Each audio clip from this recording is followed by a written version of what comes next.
Hey everyone, and welcome back to Demon Slayer Chronicles. Well, today we will be diving into Season 2, Episode 2, Infiltrating the Entertainment Arc. My name is Andrew Nimsgard, and today I have Dylan B alongside me to talk about the continuation of the season. It's still just getting started, Dylan, but how you feeling so far a couple episodes in? I am all smiles. I am all smiles because dang, it is. I don't. It's been a while since I sat down with the anime and just like laughed. And I love it. I love Demon Slayer. It's just such a funny show. Yeah, I love it too, and it just goes. We talked about it a little bit in the last episode, but they are just so good in mood shifts again. Like even though there was some funny moments last episode, it was still a little bit more of a serious episode. The conversation with Goku's father, kind of almost the Hashira about to take the girl, and all that kind of stuff. It was a more serious episode, and then you go over to this one, which is pretty much pure comedy the entire way, and just a slower paced episode, but it's still just as good as last week's. hmm It's unbelievable how well Demon Slayer does it on top of great animation, which again you can still tell even when there's no action. So I think I'm gonna love talking about this one, and I think this is just continuing to set up for an amazing season. But with that, before we do jump into the very quick recap, if you guys are interested in keeping up to date on everything that you're doing, go over to youtube.com/class1a where we do a bunch of My Hero Academia content, and obviously booting back up Demon Slayer, or you follow us on twitter.com/class1a pod to stay updated to everything we're doing, our random messages, our thoughts, our tweets, all that kind of stuff. So you can do it over there. And if you do enjoy this video, make sure to subscribe, like, leave comments, all that helps other people find it. And it just let us know what if you guys like the episodes. If you have your thoughts, we always love hearing from all of you. But with that, let's do a very quick recap. So we just jump right in and talking about the episode. But basically, as the episode kind of name is describes, it is just them learning a little bit more about Uzi and then infiltrating the entertainment district arc.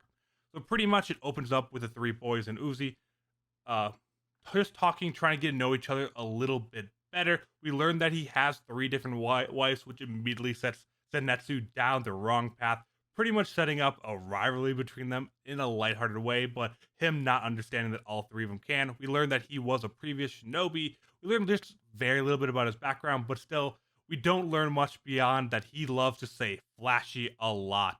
And after that, we do see a little bit of a jump to the entertainment district arc where all three of them are reacting very differently because there's electricity. This is very new to them, seeing that obviously, even with the Mugen train, they didn't really know much about this, and this is a very new situation for a lot of them as well. Zenitsu doing himself.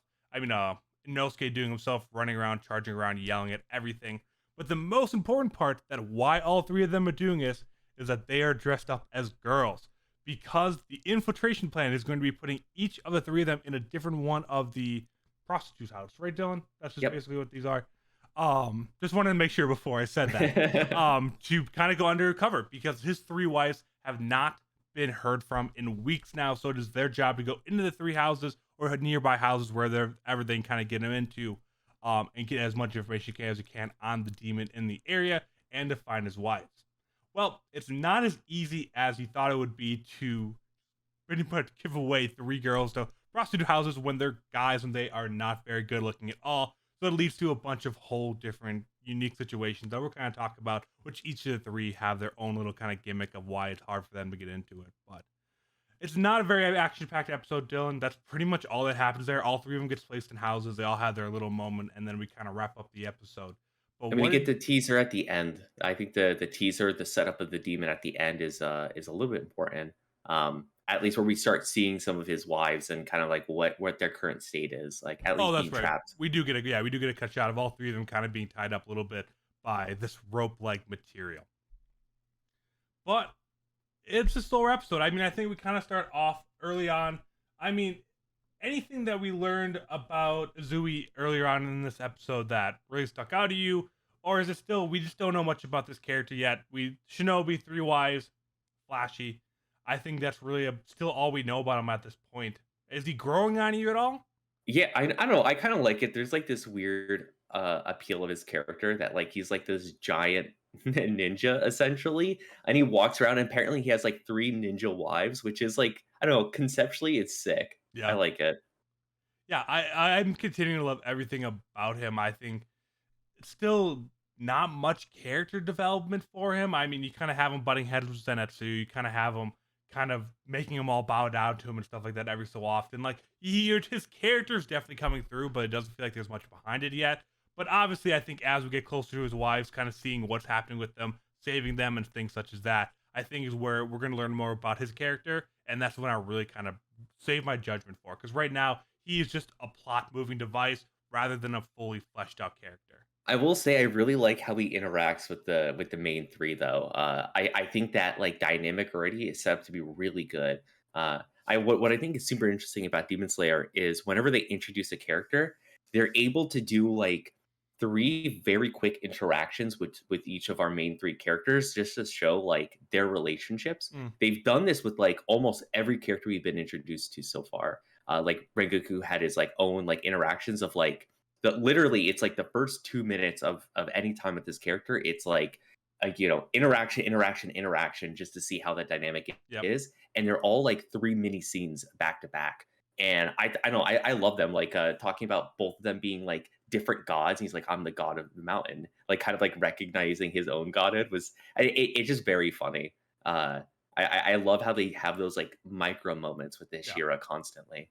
Yeah, because you're pretty much always aware of how everyone feels about each other in Demon Slayer. There's never kind of these unknown, like, oh, like, how does Inosuke feel about this random character? Like, no, if they're on the screen, they've probably had an interaction together. You know where they stand, and you could easily identify how someone feels towards every single character in the show, which I don't feel like is very common. I mean, other major shonen, the amount of people in Naruto that I feel like never interacted but showed up constantly throughout the entire season, super high. I think you say that about most anime, but yeah, you're right. Especially with the main characters, the main three, and then whatever Hashira they're with, pretty much is how it's been this entire time.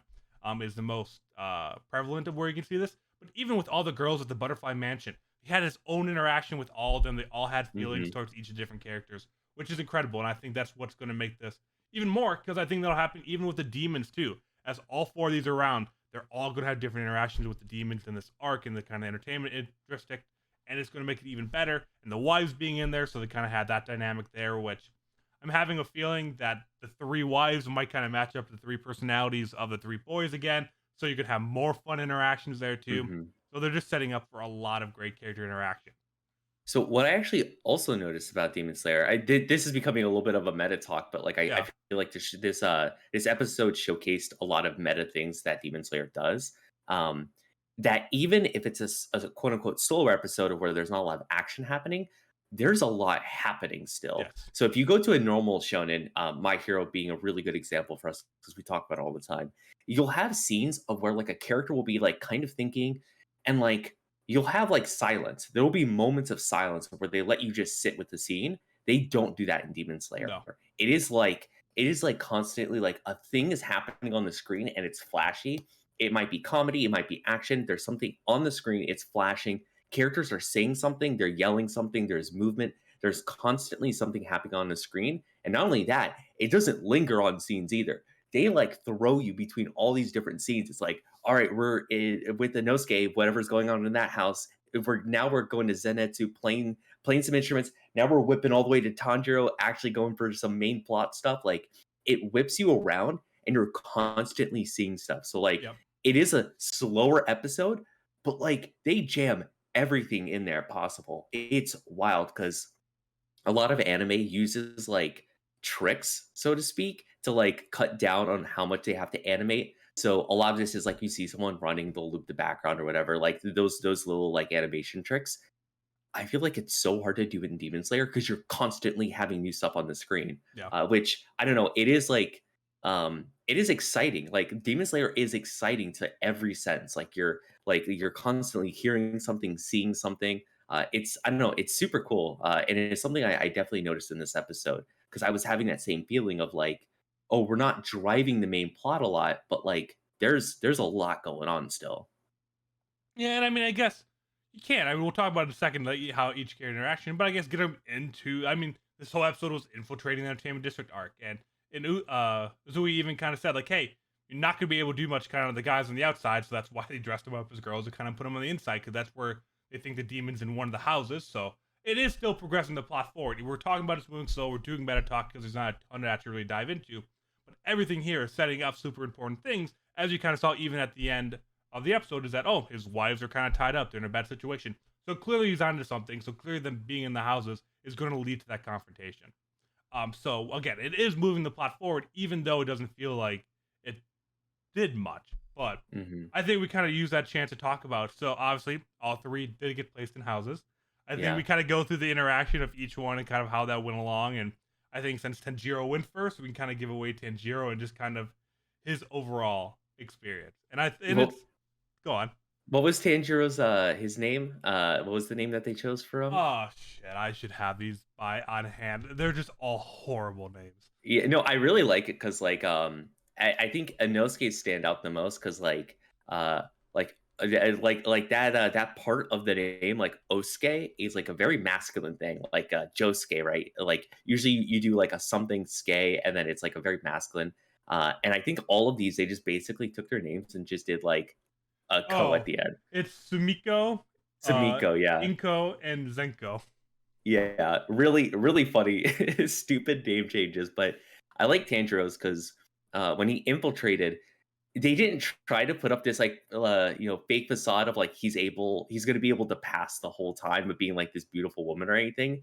And it's just like, all right, I guess you're not beautiful. You could do chores around the house, I guess. Well, and I But think they were kind of on board with it too until like he was struggling. Like he made one of the big gimmicks with him is obviously we know Tanjiro being very truthful, all that he kind of had troubles kind of lying to him when they're trying to get in the door. But as soon as they get in and take off the makeup, they see the giant scar. They want to throw him out of the house.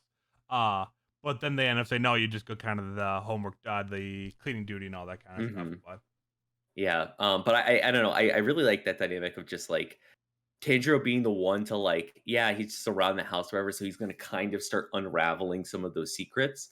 I thought that was super interesting, and also like the interjections of comedy there, the part where he like just couldn't lie, just super funny moments interjected in there. yeah, and again, even with each three of those interactions, they're all different interactions of how they get in the house. I like how they all didn't get just placed in the same house. They each get their little 5 minute section of going through, being introduction to the house, giving away, and all that kind of stuff. And Inosuke was next, and probably my favorite of the three kind of interactions Yeah, because they're walking around, they're having issues with both Inosuke and Zenitsu. But at one of the houses, someone actually walks up and asks for Inosuke. And then when they take the game away, happily, whatever. And when they get back, they clean up all the makeup. And they're all ecstatic because he's more beautiful without the makeup than with the makeup, which is one of the funnest gimmicks because that reveal in the mhm. very first season was one of my favorites. So that being played into again here, absolutely great. That's Zenitsu him freaking out about it too. So it's just Yeah. I was telling you before we were recording that like that was a scene that actually made me laugh out loud. yeah. Like it like it's just so good. I love that gimmick, and it's not getting old. It's just not getting old. It's so None good. of the gimmicks in Demon Slayer get old. I think we're only in season 2, and that might be why there's going to be more seasons kind of coming up. But I think there's just so many super small gimmicks that they just kind of interchange that none of them get old. The Swordsmith now and Inosuke, there'll be so many more too. But yeah, they do a great job with all the gimmicks. Yeah, and then the last character Zenitsu gets in, and of course is like goes into that like I don't even know what mode you want to call it, but like the half unconscious like serious Zenitsu mode, and just like ripping on some instruments. Well, and the whole reason is I think even I don't know if it was like the head girl or one of the girls in the house was like, I see promise in this one. This is clearly a girl that wants to get back at the man that gave him away. And going through his head is him just thinking about beating the shit out of Uzui pretty much. So I do love that. And again, totally up his alley. He's hated him since kind of the first moment they learned about the three wives. That's their interactions and all that kind of stuff too. So I don't like. Do you really think he's the ugliest out of the three though? Like they're all being so mean to him about how he's so ugly. No, it's got to be okay. So one, I think it might be the hair. I think Zenitsu doesn't have very womanly like hair, so that might be it. But I don't think so. Tanjiro would be the one, right? Yeah, I would agree. Like, I love Tanjiro, but like, I even have the picture of all three of them in the makeup too. I mean, obviously, Inosuke's doing a dumb face, so he kind of looks the dumbest there. But like, come on, Zenitsu's come on. But no, again, all three of their interactions are great. I don't think they'll play into them as much, kind of going forward. I think there'll be a little bit going forward, kind of going off the three of them. But I really think now that we're in, we kind of got the tease toward the end of the episode. I think we'll start unraveling some of the mystery going forward, which is good.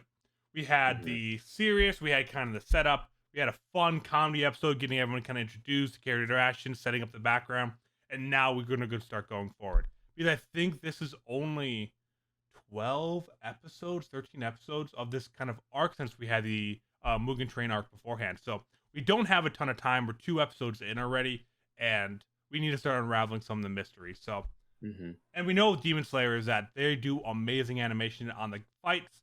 So I'm assuming a fight's going to be about half the season is what's going to happen because they do not waste a single frame when it comes to fighting, and they go very in depth. I mean, fuck, we fought the spider dude for like 3 episodes last season. Yeah, that's right. I forgot it So was that long. yeah, so it'll be that'll be coming up soon too. So I'm very excited to kind of see where that goes. Getting the idea of it, and obviously, we didn't get any. Yeah, I don't think we got any other reteases. So I think next episode would be a really big one. Yeah. What I think is gonna be interesting is, there's demons in this area, and they're demon slayers. They're gonna have to fight. I'm really interested to see how they tackle that, considering they're just in a very populated, dense city right now. So I'm really interested because I don't know. I Oh assume that because like the idea of demon slayer is like go like I feel like there's this concurrent theme. It's not like a main theme, but like the theme of the world is like everything is being industrialized a little bit, and this is like a modernization of society. That they'll probably be in cities at some yeah, point and like be in towns a lot more. Kind of like this arc. So I'm really interested to see how they tackle that. Of yeah. I actually kind of like, yeah, forgot that like there's only been one other fight kind of in a town. I mean, that was one of yeah, the and very first ones. that That's a was like a smaller demon yeah. too. That was a smaller demon, and I think that was, like, at, like, 5 AM, like, is how they explain that part away too. Yeah, No, they went to another dimension, right? Of, like, that demon, they were able to bring them into something. I don't remember that fight too well, but into the water, but yeah, they're yeah. fighting in the streets too. And I guess we had the one in the larger city in season one as well, but that was kind of like in a hidden demon house, anyways, kind of off the map with the arrow dude and the girl that kicked Yeah. the balls. Um, so I guess those were two, but like this is the first time where yeah, I don't know how you kind of get out of this because obviously the demon kind of had some kind of rope ability, so it doesn't look like it's going to be able to kind of travel between dimensions. So it's also yeah, that's a really good point. Kind of dealing with the demon slayers of the cops being called on them because they have swords when they're running around, or Yeah. protecting other people because Tanjiro, being a main character of a shonen series, will be very upset if someone else gets injured around him, and that kind of stuff. So it'll be new interactions that we haven't seen on top of what sure will be an amazing fight sequence.